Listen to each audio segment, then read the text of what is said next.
Kozhikode Perambra MLA Fathima Thahliya പൊതുചടങ്ങിൽ നിലവിളക്ക് കൊളുത്തിയതിനെതിരെ സമസ്ത കേരള ജംഇയ്യത്തുൽ ഉലമ കേന്ദ്ര മുശാവറ ഔദ്യോഗികമായ നിലപാട് വ്യക്തമാക്കിയിട്ടുണ്ട്. നിലവിളക്ക് കൊളുത്തുന്നതുമായി ബന്ധപ്പെട്ട വിവാദത്തിൽ ഇസ്ലാമിക വിശ്വാസങ്ങൾക്ക് വിരുദ്ധമായ ആചാരങ്ങളെക്കുറിച്ചാണ് പ്രസ്താവന ഇറക്കിയത്. ഇതര മതസ്ഥരുടെ മതപരമായ ആചാരങ്ങളോട് സാദൃശ്യമുള്ള കാര്യങ്ങളിൽ നിന്നും അനിസ്ലാമിക ചടങ്ങുകളിൽ നിന്നും മുസ്ലിങ്ങൾ വിട്ടുനിൽക്കണം. ഇസ്ലാമിക വിരുദ്ധമായ വിശ്വാസങ്ങളുടെ അടിസ്ഥാനത്തിലാണ് ഇത്തരം ചടങ്ങുകളിൽ പങ്കാളികളാകുന്നതെങ്കിൽ അത് ഇസ്ലാമിൽ നിന്ന് പുറത്തുപോകാൻ കാരണമായേക്കാം. എന്നാൽ വിശ്വാസപരമായി അംഗീകരിക്കാതെ കേവലം അനുകരണം മാത്രമാണെങ്കിൽ അത് നിഷിദ്ധവും പാപവുമാണ്.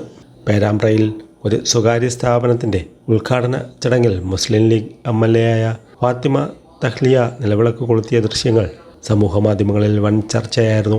ഇതേ തുടർന്ന് കോഴിക്കോട് ചേർന്ന സമസ്ത കേന്ദ്ര മുശാവറ യോഗത്തിലാണ് സംഘടന തങ്ങളുടെ വ്യക്തമായ ഇസ്ലാമിക വിധി പ്രസ്താവനയിലൂടെ അറിയിച്ചത്. ചടങ്ങുകളിൽ നിലവിളക്ക് കൊളുത്തുന്നതുമായി ബന്ധപ്പെട്ട് നേരത്തെയും മുസ്ലിം ലീഗ് നേതാക്കൾക്കിടയിലും മതപണ്ഡിതന്മാർക്കിടയിലും ഇത്തരം ചർച്ചകളും ഭിന്നതകളും ഉണ്ടായിട്ടുണ്ട്.